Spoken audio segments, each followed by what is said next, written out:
মহিলার মধ্যেও মুনাফেক আছে। অনেক সময় দেখবেন এখন মহিলারা এবার ঈদের নামাজ পড়তেছে। কুমিল্লাতে না কোন জায়গায় দেখলাম বিশাল ঈদের জামাত, ইমামও মহিলা। বাংলাদেশে এগুলো কি শুরু হয়েছে? কারো কি কোনো দায়িত্ববোধ নেই? গভর্নমেন্টেরও দায়িত্ববোধ আছে।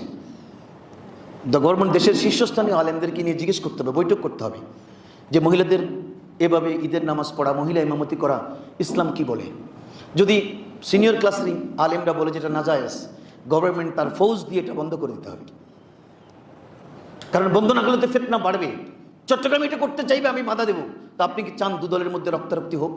গভর্নমেন্ট দেশে শান্তি শৃঙ্খলা রক্ষা করবার জন্য ওনার উচিত প্রথম শ্রেণীর আলেমদেরকে ডেকে এই সমস্ত মাসালায় একটা ডিসাইড করা এবং সরকারের ফৌজ দিয়ে এটা বন্ধ করে দেওয়া, ফরমান জারি করা যে এভাবে রাষ্ট্রীয়ভাবে ফরমান জারি করা হলো দেশের কোথাও কোনো মহিলাদের ঈদ জামাত মহিলার ইমামতিতে হতে পারবে না, এভাবে শরীয়ত নিষেধ করেছেন। এগুলো জাতির সামনে স্পষ্ট করতে হবে। কি হয়েছে কি হচ্ছে দেখেন, ওই